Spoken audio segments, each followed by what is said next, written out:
Hey folks, Dave here, and I like disassembling knives. Here today to continue the series with a very simple liner lock. Now, liner locks come in 1,000 different varieties. Some of them are assisted, some of them are bigger, some of them are more complicated, and some of them are more innovative. But the majority will follow, and we'll get to most of those later. But they will all follow fairly simple guidelines. Pivot, body screws.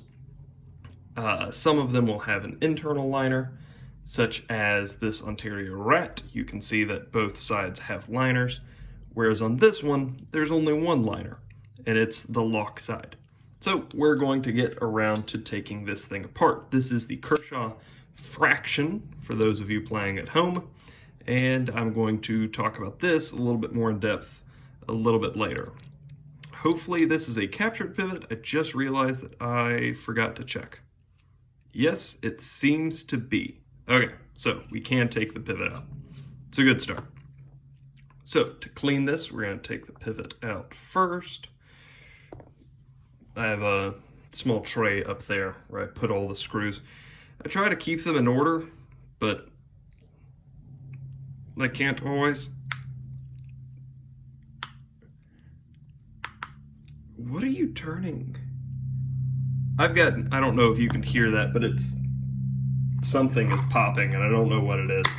So I'm going to pour out my handy dandy pile of screws. It's a T6, a little bit bigger of a screwdriver. It's not damaging that at all, is it? No. Weehaw bits. Get Weehaw bits. They're good screwdrivers. Okay, so you are coming out. No, dang it. These are both Chicago screws. What is currently happening, which is a better way of doing it than some other places, but the bad side is that Chicago screws are very rarely themselves captured. So what's happening as I turn this side is it's not unscrewing. I think it's loctited on the inside, so it's just screwing both. Both sides are twisting. So what I'm going to do is that awkward little thing that absolutely is not necessary, and we should have higher standards and just refuse to do.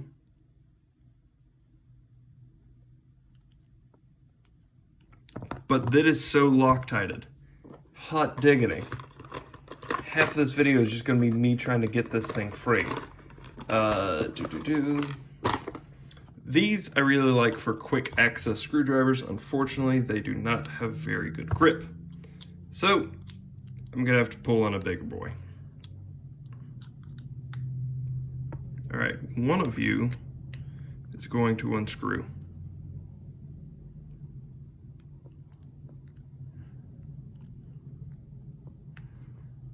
And you're going to do it because I asked nicely.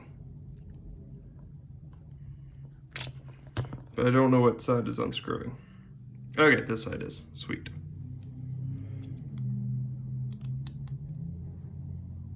No, stop. Okay. Now it's unscrewed enough that I'm able to hold it with my finger as I twist. All extra screws go over there. Don't do the same thing, please. Sweet, it's not. Okay.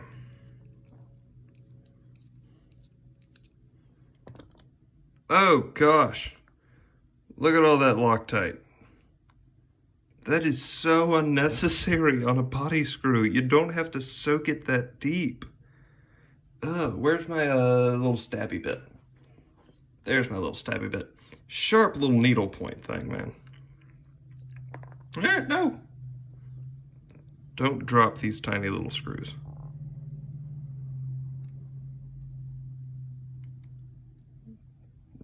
Just trying to scrape a little bit off. That is garbage. Okay. Yeah, that's what I was fighting against. So when dealing with incredible amounts, abusive amounts of Loctite, there's a trick for using a soldering iron to help it, to kind of melt it off. But I do not have a soldering iron, nor do I necessarily recommend that as a first go thing, because heat can be dangerous. I also don't know where those scratches came from, but oh well. They weren't there when I bought it, I know that. I'm not entirely sure what we're gonna find when I take this off, so I'm excited. It does have to come off though. Oh, the last barrel spacer is stuck in. Come here, there we go. All right, so I was right. It does only have one liner. You can see it's a little bit dusty in here. Are these threaded? No, they're just, okay, they're just black from contact with the screws. There isn't a, sorry, I'm studying it off screen. Okay, these are just black from contact with the screws, that with the stop pin. These are black because they are actually inset screw holes for the pocket clip, which is reversible. This is actually a washer and a bearing washer. That's interesting. I don't know that I've ever seen that before. But just remember, open side goes blade side with washer between bearings and blade. That's not always, but that is how this is set up, and I tend to prefer to set it back the way that it came. Okay, so there you can see that the little race for the bearing point is trapped inside. It's a little inset. That way it's easier to protect the bearings because they are sensitive little boys. Come here. And you go over there. Hey, this is captured pivot, sweet. So you can see it's round on all sides except for the bottom, very bottom where it is flat. And that is round on all sides except for that point where it is flat, which is the correct way to do it. This is a $20 knife. This is a $170 knife. This one, in that particular way, is better built than this. Always funny to see that. This is a $300 knife. Same thing. This is better built in that very specific way. All right. Let's, screw it. Let's, well, unscrew it. Ow. I need a little bit of help taking these off because I do want to take off the liner just so I can see it individually. And also, no, it's super not gonna let me. You can see the Loctite on the inside of this is so much that using my little power pint thing, that it's twisting in the pliers. As hard as a SOG, well, let's go with a bigger SOG. Get those jaws working in our favor. I like to make jokes about SOG and their power plier things, but they actually are useful sometimes. Did I win? Aha, I won. All right, get out of here, power pint. Oh my gosh, it looks like mold. Kershaw, what are you doing? Ah, that's nasty. I say, having just recently found a bucket's worth of mold in my salsa jar. So that's on my mind recently. I'm frustrated because when I make burritos, I want some salsa. But you can't get it if your salsa came alive. It's word to fact. So that's what a barrel spacer looks like. We'll put that away and prepare to disengage the next one by crunking on it so hard.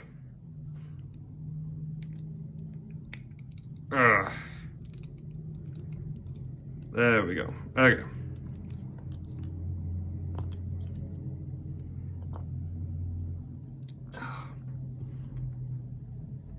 You can even see down inside that it's so white and full of garbage. Where'd it go? There we go. Once again, full of garbage. So we're just gonna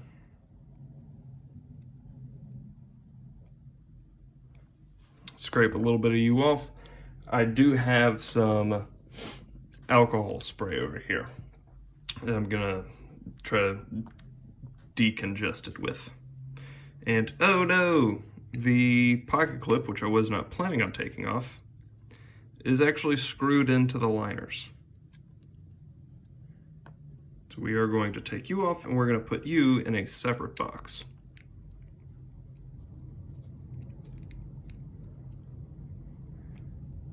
This is a very good clip from Kershaw. It's one of my favorites of theirs because it's the simplest. Okay, that's an interesting choice. So the face side has inset screw points for if you want to switch the pocket clip. The lock side does not because it just screws directly into the liner.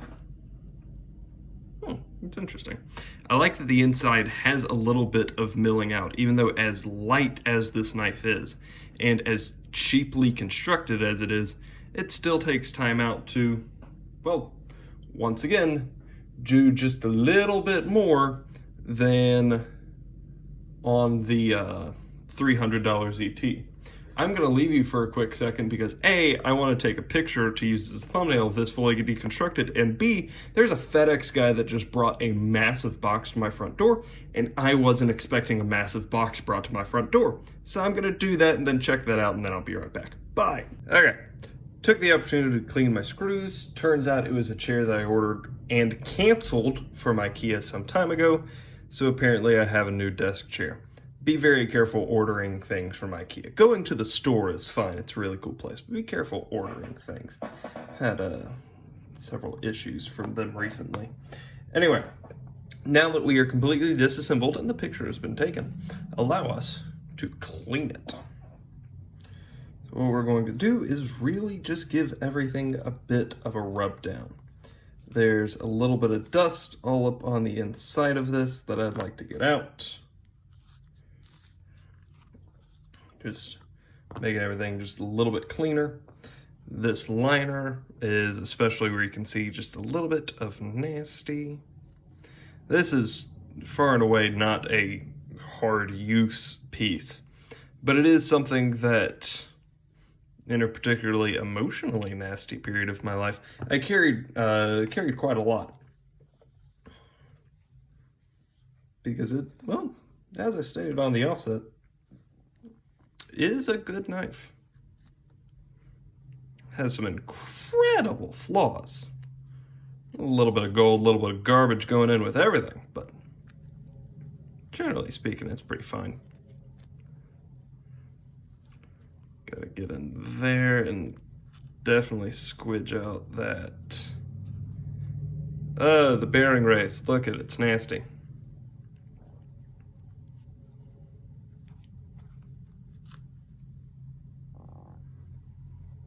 Ugh. Where's a Q-tip? I've got a crate of Q-tips somewhere around the place. There they are. So many of them.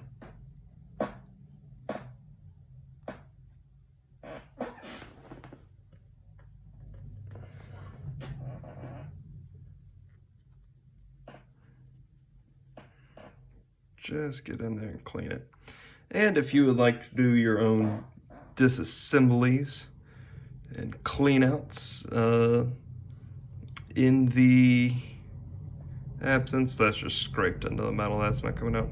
In the absence of actual rubbing alcohol, which I think pretty obviously is the best thing to clean, hand sanitizer works pretty well. A little bit cheaper than straight up alcohol, but it is alcohol. At least the good stuff is. There we go. All right, all of it's cleaned. I really like that every folding knife, no matter how cool it looks, when you take it apart, just looks like the dumbest thing in the world for some reason. I don't know why, but. And this back here is an incredibly sharp hook. It's not necessarily something that they needed to chamfer down because this is not a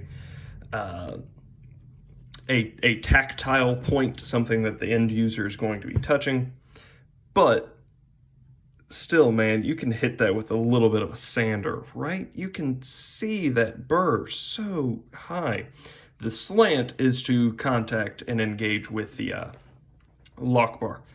But there's a burr on the top of that that is not supposed to be. Oh well. We carry on.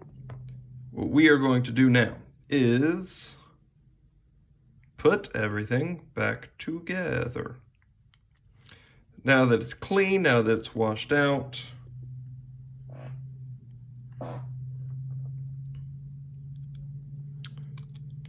now we start putting everything back in.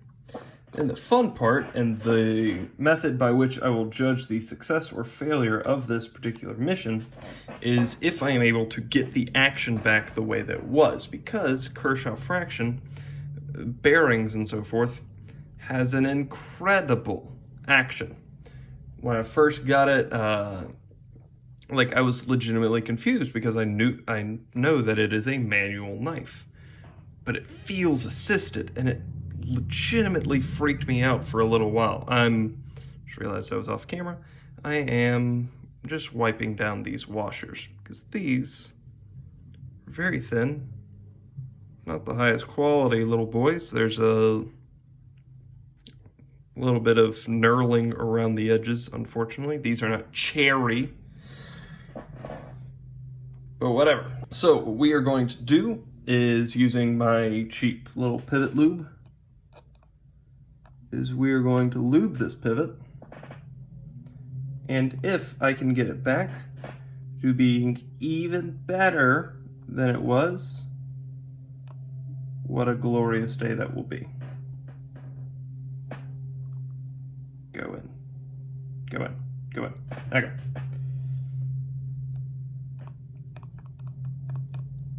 Lube you up.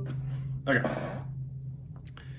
You are now where the blade sits. This part may be a little bit of a hassle depending on you're used to it, or you can just nail it first time because you're the best. Putting in the knife blade is always kind of a hassle because you have to navigate between the stop pin and the lock bar, but sometimes everybody just wants to do their job. It's really cool when that happens.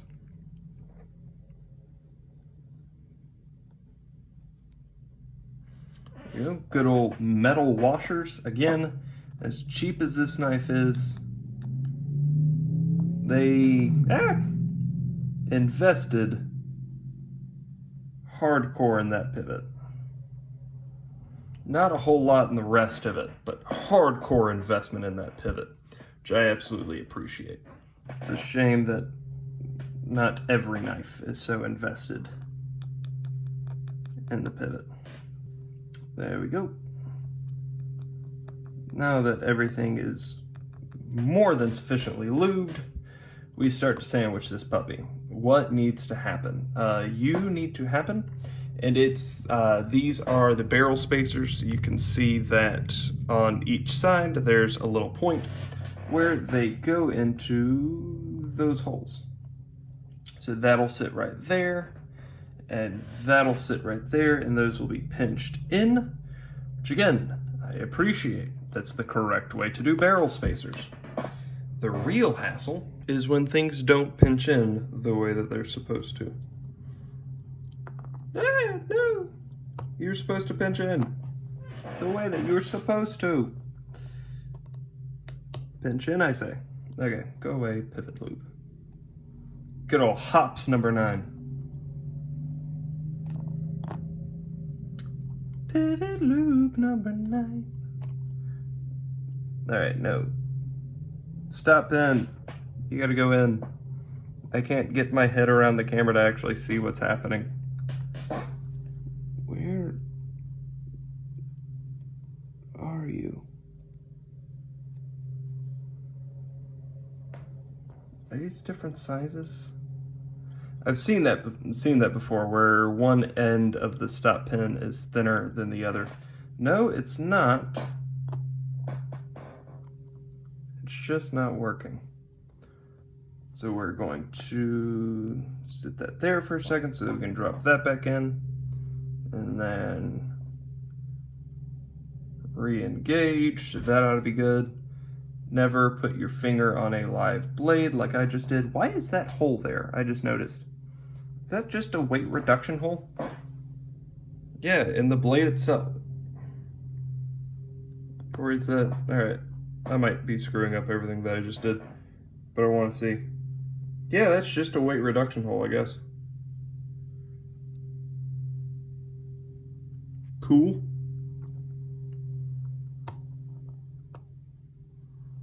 Okay.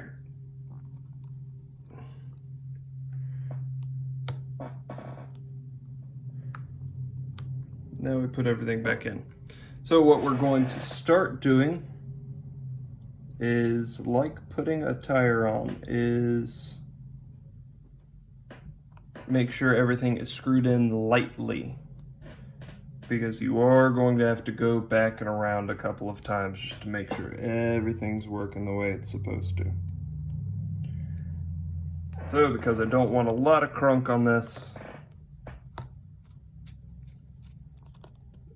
my little screwdriver can come back into play.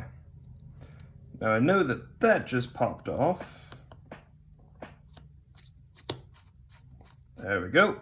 And that just popped back in, I believe. So we are now going to flip it. Aha! They are holding strong. Sweet.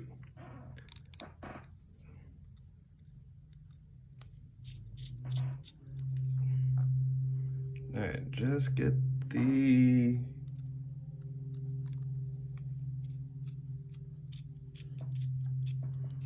Just get everything back together. Okay. You can close now.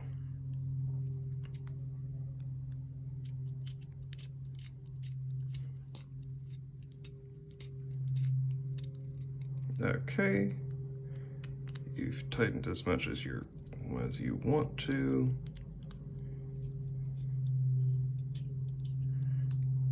All right, they're all tightened as much as they want to, which means now is the part where we gotta go in and make them tighten more than they want to.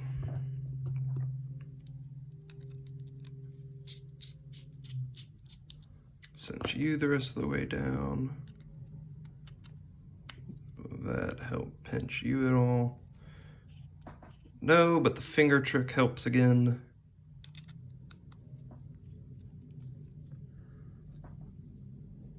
All right, that's you done. There's still a little give in the back, so we gotta pull out, this boy.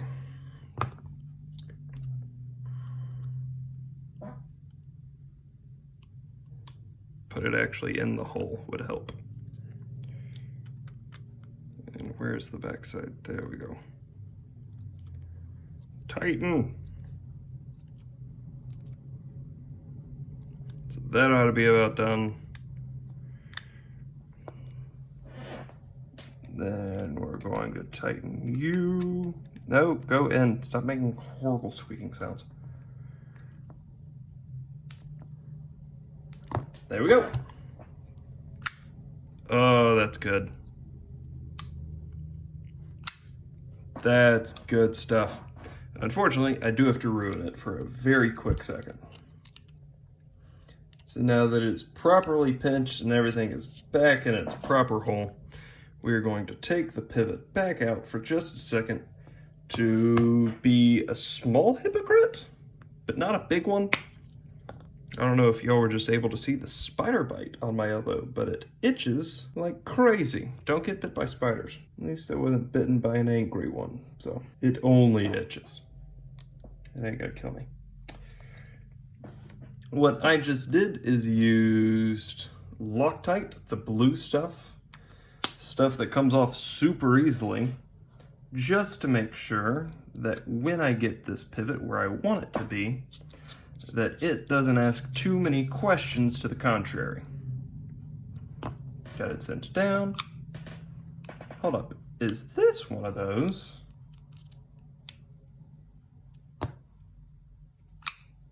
Yep. That is good action. Now, I have it cinched down as far as it can go with this little screwdriver. I've got it as tight a pivot as I can make it, which means that I took away the drop falling action. But on a liner lock, that's not something that I super value anyway, because my thumb's in the way. On a compression lock, that's embarrassing. On a compression lock, that's real nice, because your hands are out of the way. On a liner lock, it's not something that I super value. That, though, that is something that I value. That is a well put together knife. I hope that this tutorial on how to take down, clean, and put back a liner lock knife, a basic liner lock knife, has been helpful. If it was, let me know down below. If you have any questions, comments, concerns, or stories, let me know those down below. And other than that, y'all have a great day.